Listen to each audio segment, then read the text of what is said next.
Hello students. Surface chemistry का lecture number 6। पिछले lecture के अंदर हमने प्रिपरेशन ऑफ कोलाइड्स पढ़ा था और उसके अंदर दो मेथड हमने डिस्कस कर लिए थे। आपके पास है डिस्पर्शन मेथड और कंडेंसेशन मेथड।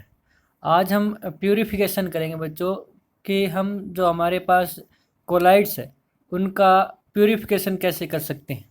ठीक है, चलिए स्टार्ट करते हैं प्यूरिफिकेशन के अंदर। और आपने टेलीग्राम ऐप पे अभी तक हमारा चैनल ज्वाइन नहीं किया है तो वो भी कर सकते हो, उसका लिंक आपको वीडियो के डिस्क्रिप्शन में मिल जाएगा। अगर हम बात करें प्यूरिफिकेशन ऑफ कोलाइडल सॉल्यूशन की तो उसमें तीन प्रोसेस हमारे मेन रहने वाले हैं। पहला है डायलिसिस, दूसरा है इलेक्ट्रोडायलिसिस और तीसरा है अल्ट्रा फिल्ट्रेशन। ठीक है, इन तीन से बाहर कभी नहीं आया है, तो इन तीनों की हम चर्चा करेंगे। डायलिसिस क्या होता है और इलेक्ट्रोडायलिसिस क्या होता है। चलिए स्टार्ट करते हैं डायलिसिस से। इसमें क्या होता है बच्चों, ध्यान से समझें। सबसे पहले हम क्या करते हैं, एक एसपीएम की बेग लेते हैं, सेमी परमेबल मेम्ब्रेन की बनी हुई, जिसको हम डायलिसिस बेग बोलते हैं, वो ले लेते हैं। और इसके अंदर हम क्या लेते हैं, हमारा सोल पार्टिकल्स लेते हैं, कोलाइडल सॉल्यूशन जिसको प्यूरिफाई करना है वो लेते हैं। ठीक है, और ये जो हमारे ब्लू कलर के दिखाई दे रहे हैं ये हमारे पास सोल पार्टिकल हैं। बाकी जो पॉजिटिव और नेगेटिव है ये हमारे पास है इम्प्योरिटीज़ हैं। ये क्या है, हमारे पास है इम्प्योरिटीज़ है बच्चों। और जैसे ही हम या फिर ऐसी इम्प्योरिटीज़ है इसके अंदर, इस जो हमने एक एसपीएम का एक जैसी लिफाफा नुमा आकार बना रखा है जिसके अंदर हमने प्यूरिफिकेशन करने के लिए कोलाइडल सॉल्यूशन को डाल रखा है, तो उसके अंदर अगर ऐसे आपके पास इम्प्योरिटीज़ हैं जो वाटर के अंदर सोल्यूबल है, तो जैसे ही क्या होगा कि वाटर मॉलिक्यूल का जो साइज होता है वो छोटा होता है बच्चों। और जो वाटर मॉलिक्यूल है यहाँ से जब कंटेनर के अंदर एंटर करेगा तो एंटर करने के बाद ये वाटर इस एसपीएम में भी एंटर कर जाएगा बच्चों। इस एसपीएम में एंटर करने के बाद क्या होगा, जो इम्प्योरिटीज होगी जो वाटर सोल्यूबल भी होगी तो वो वाटर के अंदर सोल्यूबल हो जाएगी, जिसके कारण उसका साइज छोटा हो जाएगा। और साइज छोटा होने के बाद इम्प्योरिटीज इस एसपीएम से क्या आ जाएगी, बाहर आ जाएगी। और आपका ये जो वाटर है वो कंटिन्यूसली फ्लो करता रहना चाहिए, ताकि जिसके कारण कंटिन्यूसली फ्लो होने के कारण क्या होगा, जो इम्प्योरिटीज होगी वो फ्लो ऑफ वाटर के साथ इस कंटेनर से बाहर भी टाइम टू टाइम आपके पास बाहर आ जाएगी। तो इस प्रकार से हम जो प्रोसेस यूज करते हैं ये प्रोसेस क्या कहलाता है, डायलिसिस कहलाता है। ये मेथड वैसे दोनों ही दो टाइप के अगर इम्प्योरिटीज है तब ही आपके पास काम कर सकता है। कैसे कि अगर आपके पास इसके अंदर जैसे अभी बताया इम्प्योरिटी जो वाटर सोल्यूबल है तब भी काम करेगा, या फिर इसके अंदर इम्प्योरिटीज चार्ज पार्टिकल है जैसे मैंने इसमें दिखा भी रखा है बच्चों, पॉजिटिव है और नेगेटिव है, अगर इस तरह से भी है तो भी काम करेगा। बट अगर इम्प्योरिटीज आपके पास चार्ज पार्टिकल है, मीन्स अगर आपके पास इम्प्योरिटीज आयंस है तो उनका प्यूरिफिकेशन करने के लिए जो अभी नेक्स्ट मेथड करेंगे इलेक्ट्रोडायलिसिस है वो बेस्ट रहता है। ठीक है, the process of removing ions और मॉलिक्यूल, मॉलिक्यूल को भी रिमूव कर सकते हो, आयन को भी रिमूव कर सकते हो डायलिसिस के अंदर। बट जब अगर इसके अंदर इम्प्योरिटीज आयंस है तो ये थोड़ा स्लो प्रोसेस हो जाएगा, और उसको थोड़ा फास्ट करने के लिए हमें कौन से मेथड का यूज करेंगे, इलेक्ट्रोडायलिसिस मेथड का क्या करेंगे बच्चों, यूज करेंगे। ठीक है, तो the process of removing of ions और molecules from a sol by diffusion through permeable membrane is called dialysis. तो इसको हम क्या बोलते हैं बच्चों, डायलिसिस बोलते हैं। और अगर इसके अंदर इम्प्योरिटीज आयंस है तो ये जो प्रोसेस होता है वो स्लो होता है, और उसको फास्ट करने के लिए हमें इलेक्ट्रोडायलिसिस काम में लेके आते हैं। तो इलेक्ट्रोडायलिसिस में क्या होता है वो देखिए, इसमें क्या होता है, जैसे मान लो आपका ये बीच वाला है वो इम्प्योर सोल है और यहाँ से आपका कंटिन्यूसली वाटर एंटर कर रहा है और यहाँ से आपका कंटिन्यूसली वाटर इजेक्ट हो रहा है। तो क्या होता है कि ये जो बीच में हमने इम्प्योर सोल रखा रखा है उसके दोनों तरफ है प्लेट लगा देते हैं बच्चों।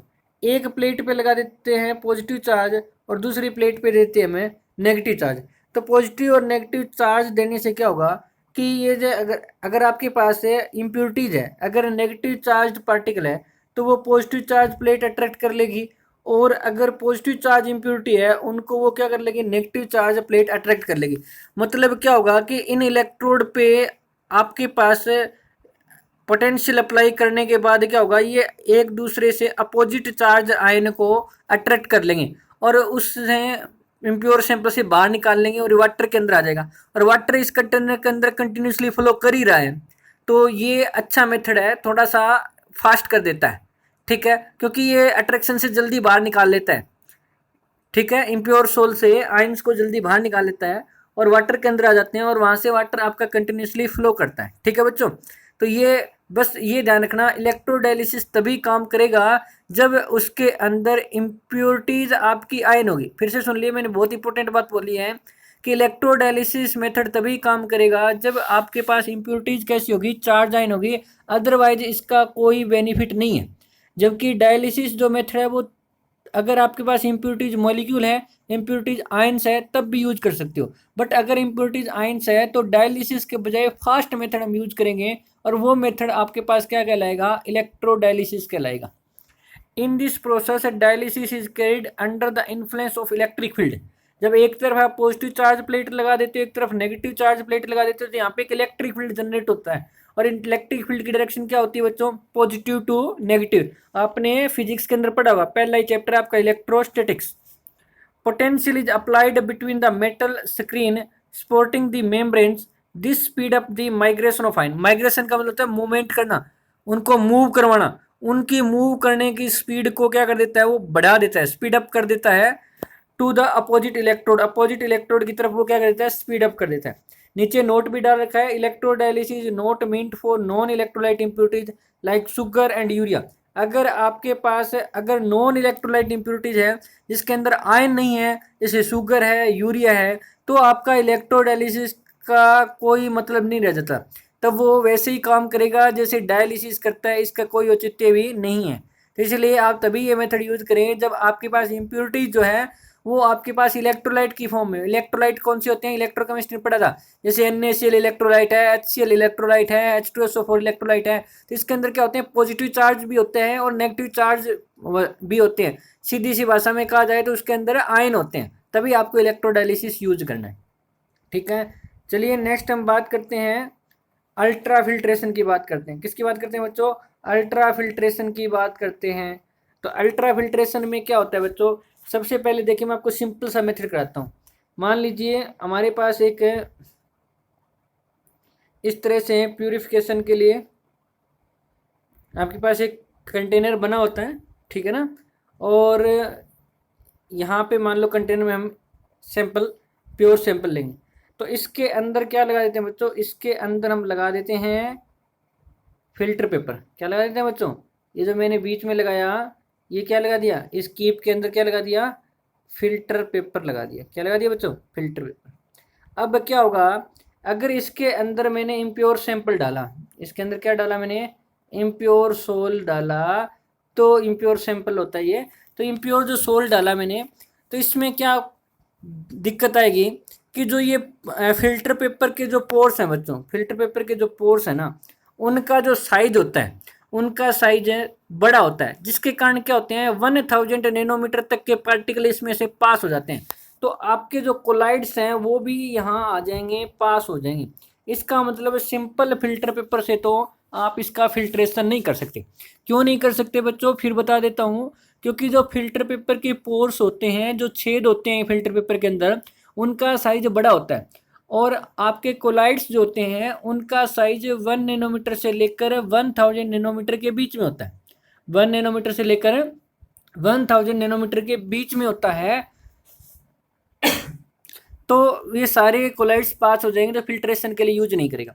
तो हमें क्या करते हैं, एक अल्ट्रा फिल्टर पेपर तैयार करते हैं। क्या करते हैं, अल्ट्रा फिल्टर पेपर तैयार करते हैं।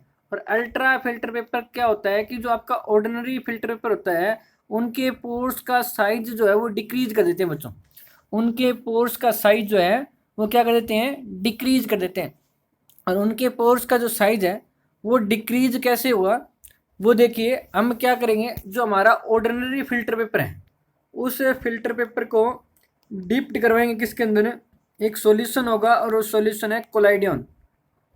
कोलाइडियन जो कोलाइडियन सॉल्यूशन होगा उसके अंदर डालेंगे। उसके अंदर क्यों डालेंगे, ताकि उसके पोर्स का साइज क्या हो जाए, डिक्रीज हो जाए। और पोर्स का जो साइज है वो डिक्रीज हो जाएगा कोलाइडियन डालने पर। और ये क्या होता है बच्चों, जो कोलाइडियन होता है, ये मैंने पेप्टाइजेशन के अंदर बताया था, 4% नाइट्रोसेल्यूलोज को मिक्स किया जाता है किसके अंदर, अल्कोहल और वाटर के मिक्सर के अंदर। अल्कोहल और वाटर का मिक्सर होता है, उसी मिक्सर के अंदर हम 4% नाइट्रोसेल्यूलोज डाल देते हैं।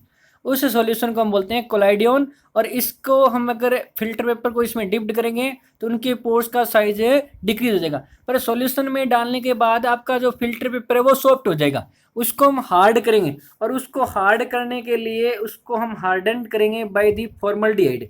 किससे करेंगे बच्चों, फॉर्मल्डिहाइड। जब आप उस सॉल्यूशन में डालोगे तो डालने के बाद पोर्स का साइज तो घट गया, बट वो आपका फिल्टर पेपर सॉफ्ट बन गया है। उसको हार्ड करने के लिए हम उसको किससे पास कराएंगे, किस में को मिक्स कर देंगे, उसके अंदर है फॉर्मल्डिहाइड, उससे वापस वो हार्ड हो जाएगा बच्चों। ठीक है, तो इस तरह से जो फिल्टर पेपर हमने तैयार किया वो हमारे पास कौन सा हो जाएगा, अल्ट्रा फिल्टर पेपर हो जाएगा। अब देखिए अल्ट्रा फिल्टर पेपर में से जब आपने यहाँ से गैस प्रेशर पास करोगे, सोल प्लस इलेक्ट्रोलाइट होगा। ये जो हमारे पास जो लेयर दिखाई दे रही है वो अल्ट्रा फिल्टर पेपर की है जो लिखा हुआ है। तो इसमें क्या होगा, वाटर प्लस इलेक्ट्रोलाइट नीचे आ जाएगा, जबकि सोल है वो ऊपर ही रह जाएंगे, क्योंकि अब हमने इन फिल्टर पेपर के पोर्स का साइज छोटा कर दिया है। पहले 1000 नैनोमीटर तक के पार्टिकल फिल्टर पेपर के पोर्स में से पास हो रहे थे, बट अब क्या होगा कि अब पास नहीं होंगे। अब केवल और केवल 1 नैनोमीटर से छोटे वाले पार्टिकल पास होंगे, जबकि कोलाइड्स जो होते हैं उनका साइज 1 नैनोमीटर से लेकर 1000 नैनोमीटर के बीच में होता है। तो ये ऊपर ही रह जाएंगे, क्योंकि हमने पोर्स का साइज जो है वो क्या कर दिया बच्चों, रिड्यूस कर दिया है। ठीक है, आई होप आपको समझ में आ गया होगा अल्ट्रा फिल्ट्रेशन भी। तो ये मेथड्स आपका 3 मेथड थे प्यूरिफिकेशन के। अब जो प्रॉपर्टीज ऑफ कोलाइड्स है, जो मेन प्रॉपर्टीज उसको दोबारा करवा रहा हूँ। सिंपल हमने बात की थी किसके अंदर, जब हमने दोनों लायोफिलिक और लायोफोबिक की कैरेक्टरिस्टिक्स पढ़ी थी तब भी बताया था, और कुछ बच्चों की प्रॉब्लम भी दी, तो दोबारा से टॉपिक के अंदर डाल दिया गया है। दोबारा से इसको हम पढ़ते हैं। The phenomena of the scattering of light by the sol particle is called Tyndall effect.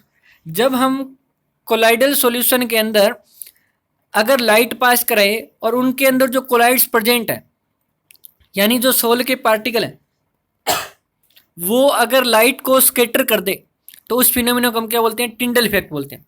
जैसे बच्चों हमने यहाँ से लाइट पास करवाई इसके अंदर, उसके परपेंडिकुलर आपको माइक्रोस्कोप से देखना है, उसके परपेंडिकुलर खड़ा होना है। हमेशा ही ध्यान रखना, जिस डायरेक्शन में लाइट जा रही है, जैसे इस डायरेक्शन में लाइट जा रही है तो आपके पास इस डायरेक्शन में लाइट जा रही है तो उसकी ये परपेंडिकुलर डायरेक्शन होगी। ऊपर से देखेंगे तो ऊपर से माइक्रोस्कोप से देखेंगे तो हम देखेंगे जो लाइट है वो क्या कर रही है, स्कैटर्ड कर रही है। क्या कर रही है, स्कैटर्ड कर रही है। इसके लिए 2 कंडीशन है बच्चों, इसके लिए क्या है, 2 कंडीशन है कि लाइट स्कैटर कब करेगी। पहली कंडीशन ये है कि टिंडल इफेक्ट तभी दिखाएगा जब आप लाइट यूज कर रहे हो, वेवलेंथ है उसकी, वेवलेंथ ऑफ लाइट यूज्ड वो क्या होनी चाहिए आपकी, स्मॉलर होनी चाहिए किससे, देन दी डायामीटर ऑफ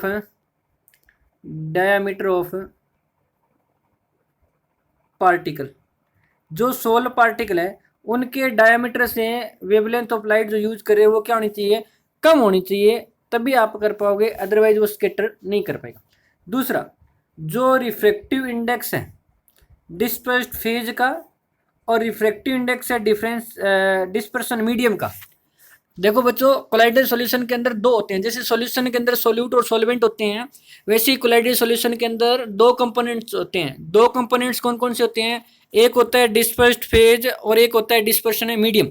तो उनका दोनों का रिफ्रैक्टिव इंडेक्स जो है वो लार्ज डिफरेंस होना चाहिए। यानी अगर उन दोनों का डिफरेंस निकालूं तो वो डिफरेंस मेरा नॉट इक्वल टू 0 आना चाहिए, 0 नहीं आना चाहिए। इनका रिफ्रैक्टिव इंडेक्स सेम नहीं होना चाहिए।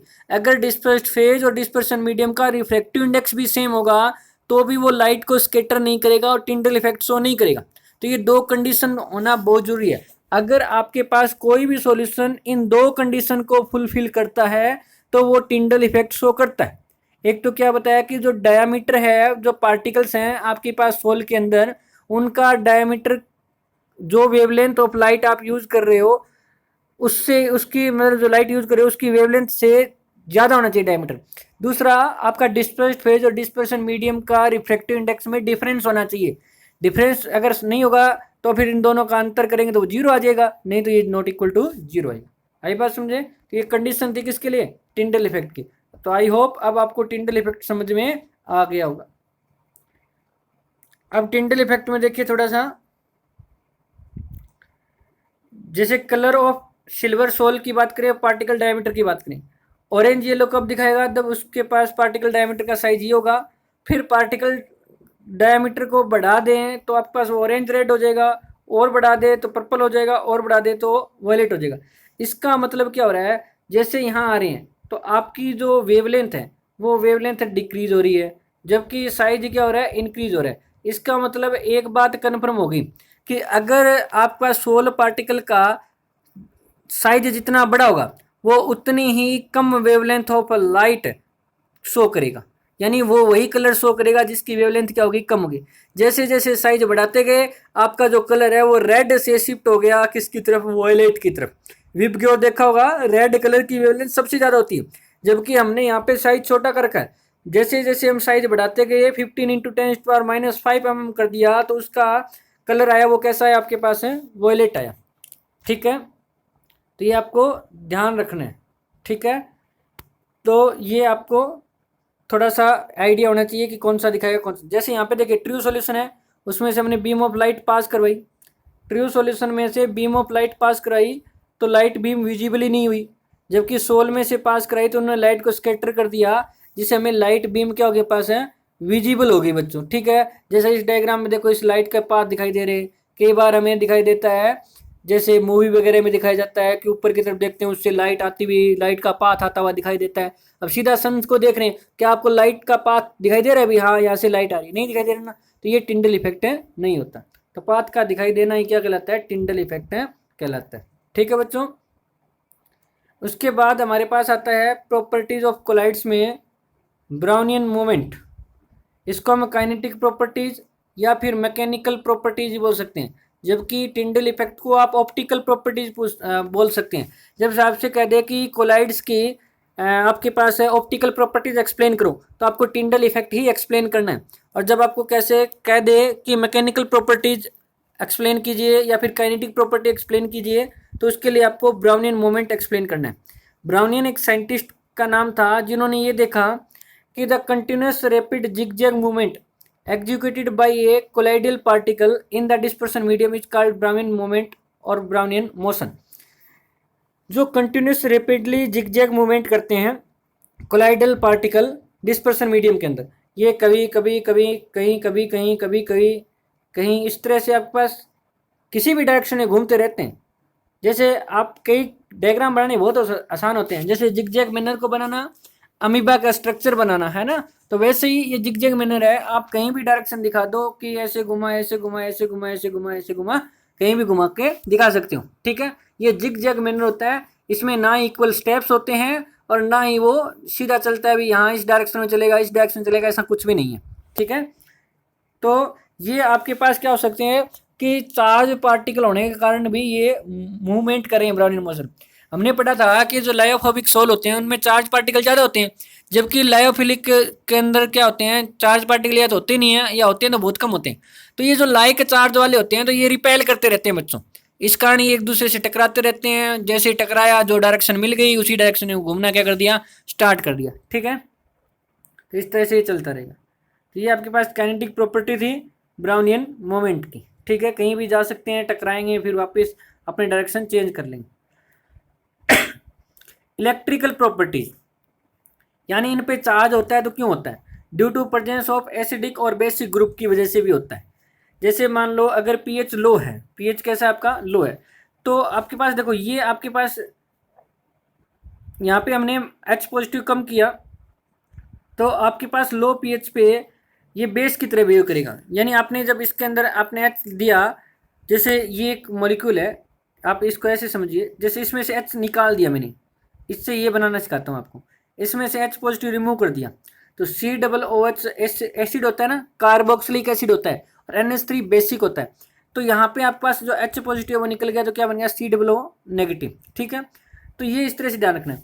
और अगर इसी प्रकार है इसमें हम H पॉजिटिव घटा दें तो आपके पास ये जो NH3 है पॉजिटिव है, यहाँ से H निकल जाएगा तो क्या बचेगा? Only NH2। COO नेगेटिव तो है ही है, C double bond O negative तो है ही है। ठीक है, अब देखिए इसके अंदर क्या होता है कि लो पीएच पे तो वो किसकी तरह बिहेव करता है, बेस की तरह बिहेव करता है, जबकि हाई पीएच पे वो किसकी तरह बिहेव करता है, एसिड की तरह बिहेव करता है।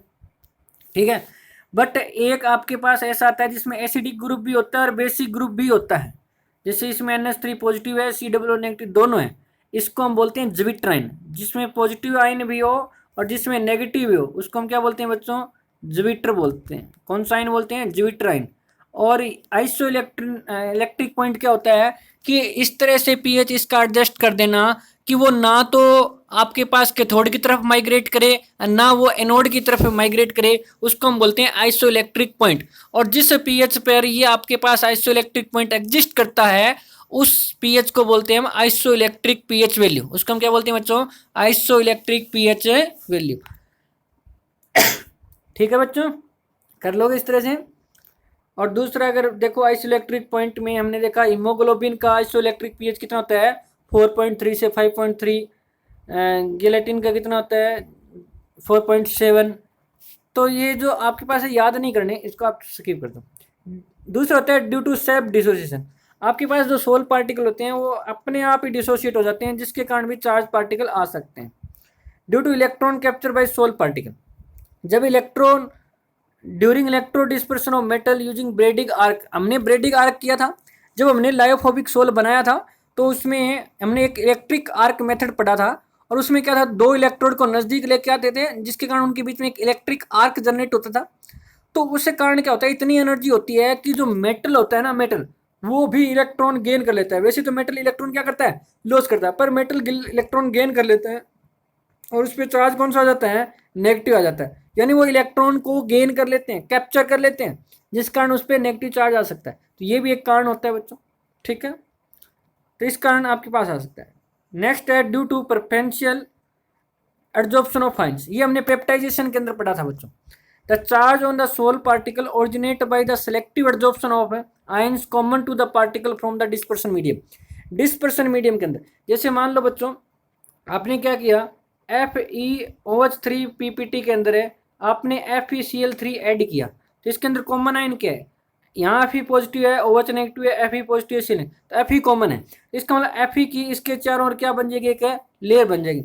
इसी प्रकार मान लो मैं जो आपका आर्सेनिक सल्फाइड है एस्ट, इसके अंदर मैंने अगर AgS डाल दिया मान लीजिए, तो इसमें से कॉमन कौन सा है, सल्फर। तो सल्फर के जो आयन है वो इसके सरफेस पे टेस्ट हो जाएंगी। तो इस कारण भी इन कोलाइड्स पे चार्ज आ जाता है, पॉजिटिव और नेगेटिव। ये पेप्टाइजेशन प्रोसेस ही है। पेप्टाइजेशन में क्या करते थे, फ्रेशली प्रिपेयर्ड पीपीटी को इलेक्ट्रोलाइट के अंदर मिक्स करते थे और जो स्टेबल इलेक्ट्रोलाइट यूज करते थे उनको हम बोलते थे पेप्टाइजिंग एजेंट। और ये ध्यान रखना कि कौन सा आयन उसके सरफेस पे एब्जॉर्ब होगा, जो इलेक्ट्रोलाइट में और फ्रेशली प्रिपेयर्ड पीपीटी में जो कॉमन होगा, जो फ्रेशली प्रिपेयर्ड पीपीटी के अंदर और आपके पास इलेक्ट्रोलाइट के अंदर जो कॉमन होगा वही आयन उसके सरफेस पे अटैच्ड हो जाएगा, पीपीटी के सरफेस पे अटैच हो जाएगा। क्योंकि PPT like a solid product होता है, तो वहां पे एडजॉर्प्शन टाइप फिनोमिना होता है। ठीक है ना, वो क्या कर लेता है, जो इलेक्ट्रोलाइट के अंदर कॉमन आयन होता है उसको अपने सरफेस पे एक लेयर बनाने देता है और लेयर बन के उस पर एक चार्ज आ जाता है। ठीक है, तो ये भी एक कारण है। अब देखिए एक इंपॉर्टेंट नोट है, it is not necessary that a particular soul particle always absorb the same kind of ion. In fact, the particles may absorb the anions or cations whichever are in excess and acquire the corresponding charge.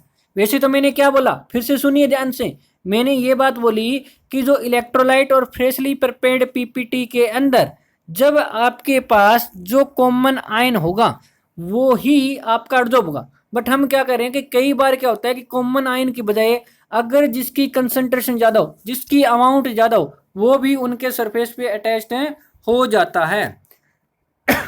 ठीक है, जैसे आपने किया कि AgCl जो particle है उसके ऊपर मान लो आपने AgS डाला, तो इसमें क्या होगा, आपके पास है ये सिल्वर की अगर कंसंट्रेशन ज़्यादा होगी तो सिल्वर एब्जॉर्ब हो जाएगा। इसी प्रकार मान लो मैं क्लोरीन की कंसंट्रेशन ज़्यादा कर देता हूँ तो क्लोरीन भी इनके सरफेस पे क्या हो जाएगा, एब्जॉर्ब हो जाएगा। तो ज़रूरी नहीं है कि जैसे सिल्वर पार्टिकल पे सिल्वर के आयन ही एब्जॉर्ब होंगे, सिल्वर के पार्टिकल के जो सिल्वर क्लोराइड के जो पार्टिकल हैं उनके ऊपर क्लोराइड आयन भी एब्जॉर्ब हो सकते हैं। वो डिपेंड करता है कई बार अमाउंट के एक्सेस पे, अगर कंसंट्रेशन ज़्यादा हो तो वही पॉजिटिव को भी और वही नेगेटिव को भी एब्जॉर्ब कर लेता है। इसके अंदर Ag पॉजिटिव कंसेंट्रेशन ज़्यादा है, इसके अंदर Cl नेगेटिव आयन की कंसेंट्रेशन क्या थी, ज़्यादा थी। आई बात समझे, कर लोगे इस तरह से। तो वैसे तो मैंने बताया कि मोस्टली तो क्या करता है, फ्रेशली प्रिपेयर्ड पीपीटी और इलेक्ट्रोलाइट के अंदर जो कॉमन आयन होता है, इलेक्ट्रोलाइट के अंदर से उस कॉमन आयन को अपने सरफेस के ऊपर एब्जॉर्ब कर लेता है। बट कई बार ऐसा जरूरी नहीं है, कई बार एक्सेस अमाउंट भी काम करता है, जो ज़्यादा अमाउंट होती है वही एब्जॉर्ब हो जाता है। ठीक है, तो दोनों ही पॉइंट ध्यान रखने हैं, बहुत ही इंपॉर्टेंट नोट है आपका ये। जैसे कुछ एग्जांपल्स हैं कि पॉजिटिव चार्ज आयन सोल कौन से होंगे, नेगेटिव चार्ज सोल कौन से होंगे, बिल्कुल एनसीईआरटी में से ठीक वहीं से कॉपी किया हुआ ये, तो इसको एक बार पढ़ लेना। ठीक है, जैसे हीमोग्लोबिन है वो पॉजिटिव, हीमोग्लोबिन है वो क्या होगा आपके पास है, पॉजिटिव चार्ज होगा, और एसिड डाइस्टफ है ये सारे कैसे होंगे आपके पास, नेगेटिव। जैसे ऑक्साइड है वो भी आपके पास टाइटेनियम ऑक्साइड सोल है वो पॉजिटिव चार्ज होंगे, स्टार्च गम ये वगैरह सारे कहाँ होंगे, नेगेटिव चार्ज होंगे। थोड़ा सा इसको ध्यान रखना। नेक्स्ट आता है हेल्महोल्ट्ज इलेक्ट्रिकल डबल लेयर, और इसमें एक छोटी सी डेफिनेशन आती है जेटा पोटेंशियल। ज़्यादा डिटेल में पढ़ना ही नहीं, जेटा पोटेंशियल की सिर्फ डेफिनेशन आती है कि जेटा पोटेंशियल क्या होता है। देखो बच्चों, वैसे आपको बताऊं, ये कोलाइड्स पार्टिकल्स, ये कोलाइड पार्टिकल पे अभी देखा हमने, पॉजिटिव लेयर भी आ सकती है, नेगेटिव लेयर भी आ सकती है। जैसे फेरिक हाइड्रोक्साइड में फेरिक क्लोराइड ऐड किया तो पॉजिटिव लेयर आई थी। अभी AgCl पे देखा दोनों ही आ सकती है, पॉजिटिव भी नेगेटिव भी। और उसके ऊपर एक ये जो लेयर होती है वो फिक्स्ड होती है, क्योंकि ये तो एब्जॉर्ब हो गया। अब इसके चारों एक मूवेबल लेयर भी होती है नेगेटिव। उसके कारण क्या होते हैं, तो आपके पास यहाँ पे नेगेटिव पॉजिटिव चार्ज जनरेट हो जाते हैं, और ये जो आपका पोटेंशियल पॉजिटिव और नेगेटिव के बीच में जो सेटअप होता है उनको हम क्या बोलते हैं, जेटा पोटेंशियल बोलते हैं बच्चों। क्या बोलते हैं, जेटा पोटेंशियल। यानी the potential is set up on the colloids on between the layers, और कौन कौन सी layer, fixed layer and movable layer on the colloidal particle, that is known as zeta potential. तो उसको हम जेटा पोटेंशियल बोलते हैं बच्चों। ठीक है, इलेक्ट्रोफोरेसिस का मतलब क्या होता है, फोरेसिस का मतलब होता है मूव करना, इलेक्ट्रो का मतलब इलेक्ट्रॉन पास करा के, और इलेक्ट्रॉन पास कराएंगे तो मतलब इलेक्ट्रिसिटी पास कराएंगे। ठीक है, तो इसमें क्या होता है, the movement of sol particle under an applied electric potential is called electrophoresis या फिर कैटाफोरेसिस। हमने क्या किया बच्चों, इसके अंदर एक पॉजिटिव चार्ज प्लेट लगा दी, एक नेगेटिव चार्ज प्लेट लगा दी, और इसमें हमने ले लिया एक कोलाइडल सोल। अब इसमें क्या होगा, आपके डिस्पर्स्ड जो फेज के डिस्पर्स्ड फेज जो है उन पे जो चार्ज है, पॉजिटिव है तो वो नेगेटिव की तरफ भाग जाएंगे, नेगेटिव है तो वो पॉजिटिव की तरफ है भाग जाएंगे, यानी मूवमेंट करना स्टार्ट कर देते हैं। और इस फिनोमेना को हम क्या बोलते हैं बच्चों, इलेक्ट्रोफोरेसिस बोलते हैं। ये सारे टॉपिक मैंने थोड़ा थोड़ा पहले करवा दिए, बच्चों की प्रॉब्लम थी इसलिए दोबारा लेके आए इन सभी टॉपिक को, इलेक्ट्रोफोरेसिस। आई बात समझे, और थोड़ा डिटेल में भी कर रहे हैं। क्लियर हुआ चीज़, ये ध्यान रखना बच्चों। ठीक है, एक होता है इलेक्ट्रोऑस्मोसिस भी, ये तो आपके सिलेबस में नहीं है फिर भी सुन लो। The movement of the dispersion medium under the influence of applied potential is known as इलेक्ट्रोऑस्मोसिस।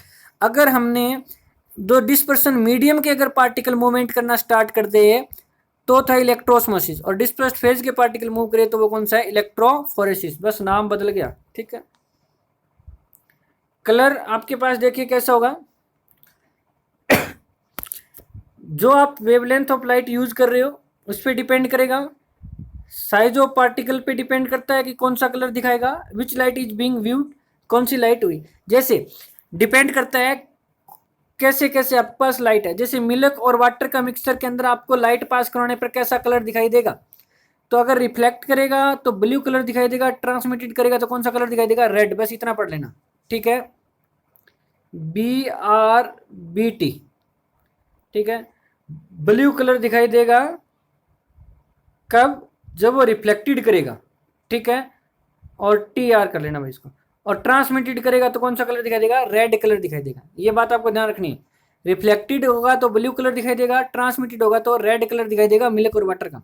वैसे ही गोल्ड सोल के अंदर लार्ज पार्टिकल हैं तो ब्लू कलर दिखाई देगा, और गोल्ड के पार्टिकल अगर छोटे हैं तो कौन सा कलर दिखाई देगा, रेड कलर दिखाई देगा। अभी बात की थी ना पीछे कलर की, तो कलर कैसे दिखाई देते हैं अभी देखा था, जैसे जैसे साइज बड़ा होगा वैसे वैसे वेवलेंथ क्या होती जाएगी, कम होती जाएगी। जो कलर शो कर रहा है उसकी वेवलेंथ क्या होती जाएगी, कम, साइज बड़ा होगा। तो देखो यहाँ पे मैंने बोला गोल्ड सोल का लार्ज पार्टिकल तो कम वेवलेंथ वाला यानी ब्लू कलर, और अगर छोटा पार्टिकल है, साइज छोटा है उसका, तो मतलब लार्ज वेवलेंथ वाला कलर, और लार्ज वेवलेंथ वाला कलर मतलब रेड कलर। तो वही बात है, थोड़ा सा आपको यहाँ पे रिपीट करवाए, ठीक है। इसके बाद देखिए कोगुलेशन, ये भी हमने पीछे करवा दिया ना। कोगुलेशन ऑफ कोलाइडल सॉल्यूशन, इसको फ्लुकुलेशन भी बोलते हैं, प्रिसिपिटेशन भी बोलते हैं। The flocculation and setting down of the discharge sol particle is called coagulation या फिर प्रिसिपिटेशन ऑफ द सोल। आपको पता है, देखिए फर्स्ट केस में क्या है, आपके पास नेगेटिव चार्ज पार्टिकल है, मान लीजिए क्या है इसके अंदर नेगेटिव चार्ज पार्टिकल है, इसके अंदर मैंने NaCl ऐड कर दिया, तो NaCl के अंदर जो Na पॉजिटिव है वो इनके साथ रिएक्शन कर लेगा और क्या बना देगा, न्यूट्रल। पहले ये क्या कर रहे थे, एक दूसरे के साथ कंबाइन नहीं हो रहे थे, लाइक चार्ज की वजह से एक दूसरे को रिपेल कर रहे थे, जिससे ग्रेविटी का इफेक्ट काम नहीं कर रहा था और ये सेटल डाउन नहीं हो रही थी। बट जैसे ही हमने NaCl इलेक्ट्रोलाइट डाला, इलेक्ट्रोलाइट डालने के बाद जो Na पॉजिटिव है उन्होंने इसको क्या कर दिया, न्यूट्रलाइज कर दिया, और न्यूट्रलाइज करके ये सारे एक दूसरे के साथ कंबाइन होना, कोई 3 पार्टिकल, कभी 4 पार्टिकल, कोई 2 पार्टिकल, इस तरह से मिलना क्या हो जाएंगे, स्टार्ट हो जाएंगे, और इनका साइज भी बढ़ना क्या हो जाएगा, शुरू हो जाएगा। जब इनका साइज इंक्रीज होगा तो इस पर ग्रेविटी का इफेक्ट आएगा और इसके कारण ये धीरे धीरे क्या हो जाएंगे, नीचे सेटल डाउन हो जाएंगे। तो इसी को हम क्या बोलते हैं, फ्लुकुलेशन। कैसे कैसे इसको कोगुलेशन कर सकते हैं, बाय एडिंग ऑफ इलेक्ट्रोलाइट, अभी देखा, बाय इलेक्ट्रोफोरेसिस, अगर प्लेट लगा दें एक पॉजिटिव और नेगेटिव, तो भी ये नेगेटिव वाले पॉजिटिव की तरफ जाके कोगुलेट हो सकते हैं। By mixing two opposite charge sol, दो अलग डाल दें, जैसे मैंने नेगेटिव है तो इसके अंदर कोई भी जैसे ऐसे ही पॉजिटिव आयन डाल दिया, नेगेटिव है तो पॉजिटिव डाल दिया, पॉजिटिव तो नेगेटिव डाल दिया। कई बार बॉइलिंग के दौरान कोगुलेशन करने के 4 मेथड हैं। आप इलेक्ट्रोलाइट ऐड कर सकते हो यूजिंग इलेक्ट्रोफोरेसिस, क्योंकि इसमें जी आप 2 इलेक्ट्रोड लगाओगे तो अपोजिट चार्ज मिलेगा, positive negative. 2 opposite charge sol को मिक्स करके भी कर सकते हो, और बाय बॉइलिंग भी आप कर सकते हो, ठीक है बच्चों। तो आज के लिए इतना ही। कोगुलेशन का भी थोड़ा सा पेंडिंग और भी रहता है, नेक्स्ट वीडियो के अंदर हम डिस्कस करेंगे। आपको अगर ये वीडियो अच्छी लगी तो इसको लाइक कर दें, और इसी तरह की वीडियो पाने के लिए इस चैनल को क्या कर दें, सब्सक्राइब भी कर लें। थैंक यू बच्चों।